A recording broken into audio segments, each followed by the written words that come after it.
Halo teman-teman, kembali lagi bersama saya Kiki Martaria Rizkirnaldi untuk kita belajar terkait psikopatologi. Di video kali ini saya akan membahas terkait dengan diagnosis dengan menggunakan PPDGJ atau Panduan Penggolongan Diagnosis Gangguan Jiwa. Nah, semoga teman-teman sudah memiliki PPDGJ ya, jadi nanti bisa sambil dibuka-buka. Pada PPDGJ, diagnosis itu dengan menggunakan diagnosis multiaksial, ya. Diagnosis multiaksial di sini memiliki 5 aksis. 5 aksis, yaitu yang pertama, aksis 1 adalah gangguan klinis dan kondisi lain yang menjadi fokus perhatian klinis. Nah, aksis 2 yaitu terkait dengan gangguan kepribadian dan retardasi mental. Kemudian, aksis 3 adalah kondisi medis umum. Aksis 4, problem psikososial dan lingkungan. Dan terakhir, aksis 5 adalah asesmen fungsi secara global. Nah, sebagai catatan, antara aksis 1, 2, dan 3 itu tidak harus selalu ada hubungan etiologi atau patogenesis. Jadi, maksudnya bukan berarti pada aksis 1, 2, dan 3 ini tuh terkait gitu ya, yang sebabnya itu sama, kayak gitu. Bisa aja ini nggak berkaitan, gitu ya. Nah, kemudian hubungan antara aksis 1, 2, 3, 4 dapat timbal balik saling mempengaruhi. Jadi 1, 2, 3 dengan 4 itu bisa saling mempengaruhi. Misalnya, pada aksis 4 itu problem psikososialnya adalah terkait dengan primary support group atau lingkungan terdekat gitu ya. Nah, karena ada konflik misalnya dengan keluarga, nah ini membuat seseorang mengalami suatu gangguan klinis misalnya. Nah, jadi ini maksud dari pernyataan tersebut ya. Hubungan antara aksis 1, 2, 3 dengan 4 dapat timbal balik saling mempengaruhi. Nah, sebenarnya seperti apa saja sih aksis-aksis itu? Nah, berikut penjelasannya.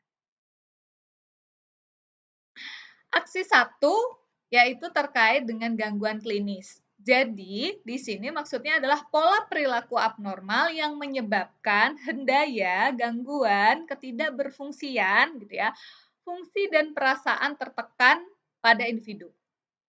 Jadi di sini pola-pola perilaku yang membuat individu itu tidak bisa menjalankan perannya dalam kehidupan sehari-hari. Baik itu peran dalam keluarga, dalam pekerjaan, atau mungkin dalam pendidikan.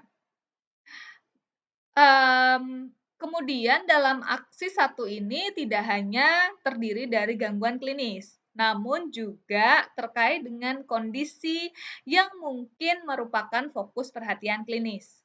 Maksudnya di sini adalah permasalahan-permasalahan lain yang mungkin bukan atau tidak dapat diklasifikasikan dalam gangguan psikologis tadi gitu ya, namun juga menjadi fokus diagnosis atau penanganan.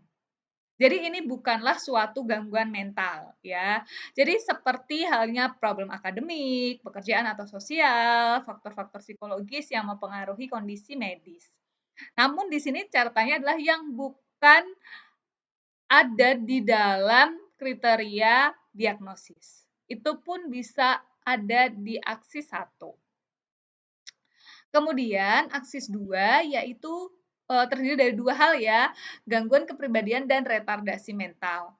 Gangguan kepribadian yaitu pola-pola atau kekakuan yang berlebih terus-menerus dan maladaptif dalam hubungannya dengan orang lain dan penyesuaian terhadap permintaan eksternal. Jadi ini adalah pola yang terus-menerus dan menetap serta ini sifatnya maladaptif. Nah, selanjutnya adalah retardasi mental ya, selain gangguan kepribadian di aksis 2 itu adalah retardasi mental. Retardasi mental ini adalah suatu kondisi yang melibatkan suatu perlambatan atau hendaya di dalam perkembangan kemampuan intelektual dan adaptif. Jadi ada masalah terkait dengan kemampuan intelektual ya yang menjadi penanda dari retardasi mental. Nah, pada aksis 3 yaitu terkait dengan kondisi medis umum, yaitu terkait dengan penyakit, entah penyakit yang akut maupun kronis, kemudian juga kondisi-kondisi medis yang penting untuk pemahaman atau penanganan gangguan psikologis atau yang berperan langsung sebagai penyebab gangguan psikologis. Nah, untuk mendapatkan kondisi medis umum ini, tentu saja yang melakukan diagnosis yaitu dokter. Sebagai klinisi, kita tidak memiliki kewenangan untuk memberikan, diagnosis mengenai penyakit fisik dari seseorang, gitu ya. Nah, pada aksis 4, yaitu terkait dengan problem psikososial dan lingkungan. Maksudnya adalah, ini yaitu permasalahan dalam lingkungan sosial atau fisik yang mempengaruhi kondisi psikologis dari klien, gitu ya. Jadi mempengaruhi diagnosis, penanganan, dan terjadinya gangguan psikologis. Ini di aksis 4. Dan terakhir, aksis 5, yaitu asesmen fungsi secara global. Jadi di sini klinisi perlu untuk melakukan asesmen secara menyeluruh terkait dengan fungsi dari klien, gitu ya. Fungsi ini bagaimana, klien ini mampu memenuhi tanggung jawabnya, baik secara psikologis, sosial, maupun pekerjaan. Jadi apakah ada disabilitas atau tidak, apakah mampu berfungsi secara penuh dalam kehidupan sehari-hari atau tidak. Nah, itulah yang diukur pada aksis 5. Nah, demikian teman-teman, penjelasan terkait dengan diagnosis dengan multiaksial. Terima kasih, sampai jumpa di video yang lainnya.